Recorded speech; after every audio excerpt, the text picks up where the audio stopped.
माता रमाई 7 फेब्रुवारी यांची जयंती आहे। संपूर्ण महाराष्ट्रभर माता रमाईची जयंती मोठ्या उत्साह आणि आनंदाच्या वातावरणामध्ये भीमानुयायी साजरी करतात।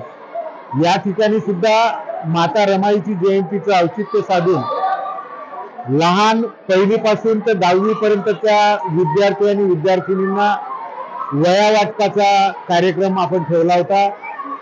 डॉक्टर श्रीकांत शिंदे खासदार या मतदारसंघाचे खासदार यांच्या वतीनं संपूर्ण मतदारसंघामध्ये वया देण्यात आलेल्या आहेत आणि त्यांच्या वतीनं ज्या वया आपल्या प्रभागात आल्या त्या वयांचं वाटप आज माता रमाई यांच्या जयंतीचं औचित्य साधून या ठिकाणी करण्यात आलंय। मी माता रमाईच्या जयंतीच्या निमित्तानं सगळ्यांना शुभेच्छा देतो। धन्यवाद। जय भीम, जय महाराष्ट्र। कोणार्क, अपना शहर, अपनी बातें।